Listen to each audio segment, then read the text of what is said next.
الذين يغضون أصواتهم عند رسول الله أولئك الذين امتحن الله قلوبهم للتقوى لهم مغفرة وأجر عظيم إن الذين ينادونك من وراء الحجرات أكثرهم لا يعقلون ولو أنهم صبروا حتى تخرج إليهم لكان خيرا لهم والله غفور رحيم صدق اللہ العظیم۔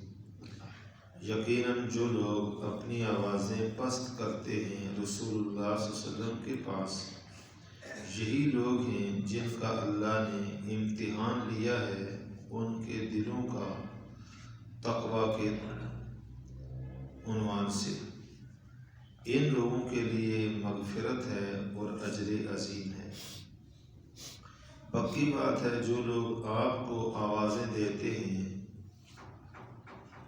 حجرات کے باہر سے، ان کے اکثر بے عقل ہیں، اور اگر یہ صبر کرتے یہاں تک کہ آپ خود ہی نکلتے ان کی طرف تو بہتر تھا ان کے لیے، اور اللہ بخشنے والا مہربان ہے۔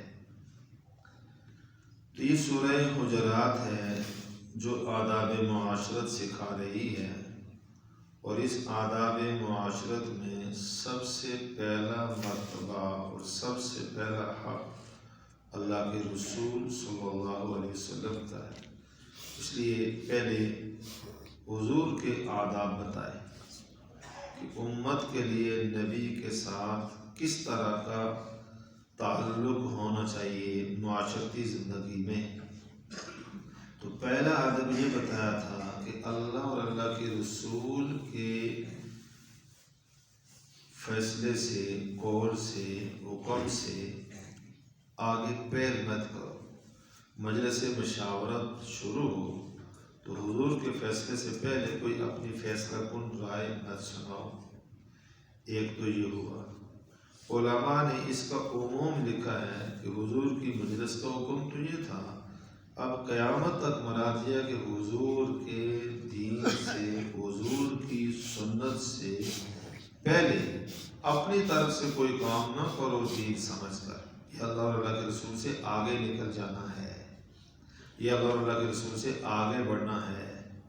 مثلا جو لوگ بدعات کرتے ہیں تو وہ اس کو ثواب سمجھ کے کرتے ہیں، تو ہم یہ کہتے ہیں کہ اللہ اور اللہ کے رسول نے تو یہ بات نہیں بتائی، تو کیا دین کمزور چھوڑا تھا، ناقص چھوڑا تھا کہ اب آپ اس کو پورا کر رہے ہیں؟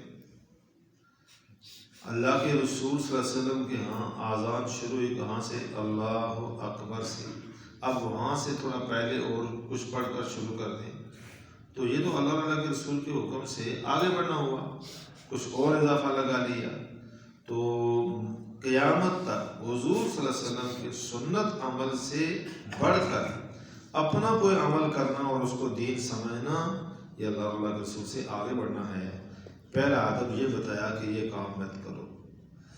دوسرا یہ ادب یہ بتایا کہ حضور کی مجلس میں اپنی آواز کو نبی کی آواز سے اونچا مت کرو، یعنی طرز تکلم میں، آواز میں، گفتگو میں اور لہجے میں اپنے آپ کو حضور کی آواز سے کم رکھو اور نرم گفتگو کرو۔ جس طرح آپس میں دوستانہ ماحول میں اونچی آواز سے بولتے ہو، کھل کے بولتے ہو، بے تکلف بولتے ہو، حضور کے سامنے ایسا نہ بولو۔ ایسا کرنے سے تمہارے اعمال برباد ہونے کا خدشہ ہے، اس کی حفاظت کی جائے۔ جب یہ نازل ہوا حکم آواز پست کرنے کا، تو صحابہ کرام نے پھر رسول اللہ صلی اللہ علیہ وسلم کی مجلس میں اپنے آپ کو اتنا دبایا کہ آپ انتہائی آہستگی کے ساتھ بات کرتے تھے۔ خود حضور صلی اللہ علیہ وسلم کو بسا اوقات پوچھنا پڑتا تھا دوبارہ کہ آپ کیا کہتے ہیں۔ تو اللہ تعالیٰ نے ان لوگوں کی تعریف کی کہ اللہ کا جو حکم آیا ایک دم سے اس کے سامنے سر رکوع ہو گئے اور اس پر عمل شروع کر دیا۔ اللہ نے ان کی تعریف کی، فرمایا ان الذین یغضون اصواتهم عند رسول اللہ، پکی بات ہے جن لوگوں نے اپنی آوازوں کو اللہ کے رسول کی مجلس میں پست کر دیا۔ اللہ کے رسول کی مجلس میں بیٹھنے والوں نے اپنی آواز کیا کر دی؟ پست کر دی، آہستہ کر دی، نیچی آواز کر دی۔ تو فرمایا اولئک الذین امتحن اللہ قلوبہم للتقوی، یہی وہ جماعت ہے اللہ تعالیٰ نے ان کے دلوں کا امتحان لیا ہے تقوی کے عنوان پر۔ اب تقوی کیا تھا کہ جس حکم سے اللہ کے رسول نے منع کیا اس سے بچ جانا، یہ تقوی ہے۔ تو اللہ نے منع کیا نبی کے سامنے آواز اونچی نہ کرو، انہوں نے آواز پست کر دی، تو بات مان لی۔ تقوی یہ ہے کہ جو بات اللہ کے ہیں، اللہ کے رسول کے ہیں، امتی اس کو فوراً قبول کر لیں، اس کے اوپر عمل کرنا شروع کر دیں، اس کو تقوی کہتے ہیں۔ تو اللہ تعالیٰ فرماتے ہیں ان الذین یغضون اصواتهم عند رسول اللہ، یقیناً جن لوگوں نے اپنی آوازوں کو اللہ کے رسول کے سامنے، اللہ کے رسول کی مجلس میں دبا دیا، پست کر دیا، یہی وہ جماعت ہے امتحان اللہ قلوبہم للتقوی، اللہ نے ان کے دلوں کا امتحان لیا تقوی کے طور پر، اور یہ اس امتحان میں فرمایا 100% کامیاب، لہم مغفرۃ و اجر عظیم، یہ اللہ نے ان کا انعام دیا کہ ان کے لیے مغفرت کا بھی اعلان ہے اور ان کے لیے اجر عظیم کا بھی اعلان ہے۔ ابو بکر صدیق رضی اللہ تعالیٰ عنہ اور عمر فاروق رضی اللہ تعالیٰ عنہ یہ بڑے صحابہ ہیں، اور حضور کی مجلس میں اب اتنے مؤدب بیٹھتے تھے کہ بسا اوقات دوبارہ پوچھنا پڑتا تھا کہ آپ نے کیا کہا، اتنی آواز پست ہو جاتی تھی۔ اللہ تعالیٰ نے صحابہ کو منع کیا کہ آپ صلی اللہ علیہ وسلم سے کثرت سوال نہ کیا جائے۔ لوگوں کا عادت ہوتی ہے کبھی ایک سوال، کبھی دوسرا سوال، کبھی تیسرا سوال، اور سوال کی غرض کبھی تو مسئلہ پوچھنا ہوتا ہے، اپنی اصلاح کرنا ہوتا ہے، کوئی علم کی بات پوچھنا ہوتا ہے، اس میں تو کوئی قباحت نہیں ہے، کوئی حرج نہیں ہے۔ کبھی سوال کی غرض کسی دوسرے کو سنانا ہوتا ہے، تو یہ بات صحیح نہیں ہے۔ کبھی سوال کی غرض کسی کو جلانا ہوتا ہے، تو یہ بات بھی صحیح نہیں ہے۔ موقع بے موقع سوال کرنا یہ بھی ادب کے خلاف ہے۔ اسی طرح کبھی سوال کرنے والا مسئول کا امتحان لے رہا ہوتا ہے، مولوی صاحب کو مستعفی دیا جاتے نہیں، تو یہ مختلف قسم کے طریقے ہوتے ہیں۔ اللہ تعالیٰ نے صحابہ کو کہا کہ لا تسألوا کما سئل موسیٰ، اس طرح سوال نہ کرو جس طرح موسیٰ علیہ السلام سے سوالات کیے جاتے تھے۔ تو صحابہ اس حکم پر اتنا عمل پیرا ہو گئے، شہر والے جو حضور کے قریب رہتے تھے، حضور کے آداب سے سب سے زیادہ واقف ہوتے تھے، تو انتظار کرتے تھے کوئی دیہات کا آدمی آئے جو مسائل سے نہ واقف ہو، آداب نبوت سے بھی نہ واقف ہو، وہ کوئی سوال کرے اور اس سوال کے جواب میں حضور ہمیں کوئی بات بتائیں تو ہمارا بھی فائدہ ہو جائے۔ صحابہ کے سوال اگر قرآن میں گنو تو کوئی 7-8 سوال ہیں ٹوٹلی، صحابہ نے حضور سے سوال نہیں کیا، بس حضور خود دین بیان کرتے تھے، صحابہ سنتے تھے اور عمل کرتے تھے۔ اور ہمارے یہاں اتنا بال کی کھال اتارنا، یہ مسئلہ ہے تو یہ کیوں ہے، یہ مسئلہ تو یہ کیوں، یہ مسئلہ تو یہ کیوں ہے، تو صحابہ حضور سے کیوں سوال نہیں کرتے تھے، بس جو حضور نے بتا دیا وہ فوراً کر دیا۔ یہ صحابہ کرام رضوان اللہ علیہم اجمعین کی ایسی مقدس جماعت تھی کہ امتحان اللہ قلوبہم، اللہ نے ان کے دلوں کا امتحان لیا تقویٰ کے عنوان سے۔ حضرت عبداللہ بن عباس اس کا معنی یہ کرتے ہیں کہ طہر قلوبہم من افعال الرذیہ، اللہ تعالیٰ نے تمام افعال کبیہ سے، برے افعال سے صحابہ کے دلوں کو پاک کر دیا، صحابہ کے دلوں کو پاک کر دیا۔ اور عبداللہ بن مسعود رضی اللہ عنہ فرماتے ہیں کہ اللہ نے اپنے مخلوق میں صحابہ کے دلوں کو جان کر دیکھا کہ وہ اتنے پاک ہیں، مطہر ہیں عیوب سے، قباحتوں سے، نقائص سے، اللہ نے ان پاک دلوں کو اپنے نبی کی جماعت کے لیے چن لیا۔ اللہ نے چنا ہے صحابہ کو۔ حضور صلی اللہ علیہ وسلم کی یہ مقدس جماعت، اس امت کا پہلا طبقہ، اللہ فرماتے ہیں امتحان اللہ قلوبہم للتقوی، اللہ نے ان کا امتحان لیا ہے دلوں کا تقوی کے اعتبار سے۔ اب اس امتحان میں سارے صحابہ شامل ہیں، کوئی چھوٹے درجے کے، کوئی بڑے درجے کے۔ اللہ تعالیٰ نے سب کے لیے اعلان کیا اللہم مغفرۃ، ان سب کے لیے مغفرت کا فیصلہ ہے۔ اب مغفرت کا معنی کیا ہے؟ معاف کر دینا۔ یہاں نام نہیں ہے کہ مہاجرین کی مغفرت ہے، انصار نہیں ہے، انصار کی مغفرت ہے، مہاجرین کی نہیں ہے، اولین کی مغفرت ہے، بعد والوں کی نہیں ہے، یا ابو بکر و عمر و عثمان کی مغفرت نہیں ہے، علی کی مغفرت ہے، کہیں یہ نام نہیں ہے۔ قرآن نے جو جماعت صحابہ ہے حضور صلی اللہ علیہ وسلم کی، اللہ نے ان کا اعلان کیا لہم مغفرۃ، ان سب کے لیے اللہ کی طرف سے مغفرت ہے۔ اس لیے علماء اہل سنت والجماعت کا یہ متفقہ عقیدہ سلف اور خلف کا کہ صحابہ کی جماعت معصوم نہیں ہے انبیاء کی طرح، لیکن محفوظ ہے، اللہ کی طرف سے ان کی حفاظت کی گئی ہے، اور جو بشری تقاضوں میں ان سے کوئی کمی کوئی کوتاہی ہوئی، اللہ نے ان کو وہ کمی اور کوتاہی بھی کیا کر دی؟ معاف کر دی۔ غزوہ احد کا جو بڑا تاریخی معرکہ ہے، اس میں 50 آدمیوں کو حضور صلی اللہ علیہ وسلم نے جبل الرماد کے اوپر بٹھا دیا، جو چھوٹی سی پہاڑی ہے۔ تو ابتداء جب صحابہ کو لڑائی میں فتح ہو گئی، مال غنیمت اٹھانے لگے، تو وہاں جماعت میں اختلاف ہو گیا۔ امیر صاحب نے کہا کہ حضور صلی اللہ علیہ وسلم کا تو ارشاد یہ تھا کہ دوسرا حکم آنے تک آپ نے جگہ چھوڑنی نہیں۔ تو باقیوں نے کہا کہ نہیں، مطلب تو فتح تک تھا، فتح ہو چکی ہے، اب ہم بھی نیچے اتریں، دوسرے صحابہ کے ساتھ مدد کریں، مال غنیمت اٹھائیں۔ اختلاف کی وجہ سے 40 آدمی نیچے اتر آئے، 10 آدمی وہاں رہ گئے۔ خالد بن ولید اس جنگ میں کفار کی طرف سے آئے تھے، مسلمان نہیں تھے، وہ اپنا راستہ بدل کے پہاڑی کے پیچھے سے اوپر چڑھے اور مقابلہ شروع کیا۔ یہ 10 کے 10 وہاں شہید ہو گئے۔ تو اب صحابہ تو نیچے دشمن کی طرف آگے بڑھ رہے تھے، اور پیچھے سے یہ دستہ جب نیچے اترا تو صحابہ کے اوپر حملہ ہوا پیچھے سے۔